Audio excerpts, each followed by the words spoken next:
If you've ever lost hours of editing work because your project crashed, this video is going to save you a lot of frustration. Today, I'll show you how to set up autosave and project backups in DaVinci Resolve so your work is always protected. It only takes a couple of minutes, and it can literally save your entire project. Let's get into it. First, open up DaVinci Resolve.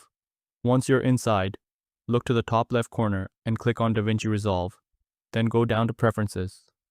A new window will pop up. At the top, you'll see two tabs. Make sure you're in the User tab. Now, on the left side, click on Project Save and Load. This is where all the important settings are. At the very top, you'll see an option called Live Save. Go ahead and check that box. What this does is automatically save your project every time you make a change. You don't have to press anything. This is the easiest and most important setting to turn on. Small tip here, once Live Save is enabled, there's no undue safety net from closing without saving. Everything is saved instantly, so just be aware of that while editing.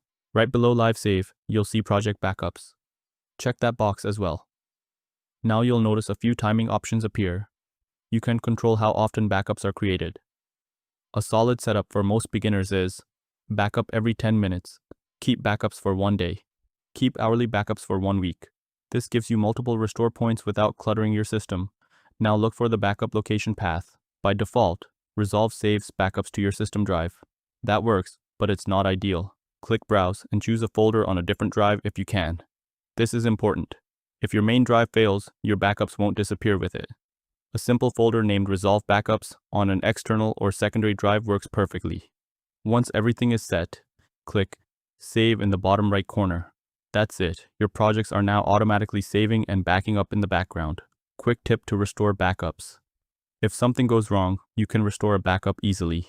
Go to the Project Manager, right-click your project, and select Restore Project Archive or browse your backup folder manually. You'll be able to load an earlier version of your project in seconds. And that's all there is to it. It's a simple setup, but it can save you hours of lost work and a lot of stress. If this helped you out, make sure to subscribe for more simple, straight-to-the-point guides just like this.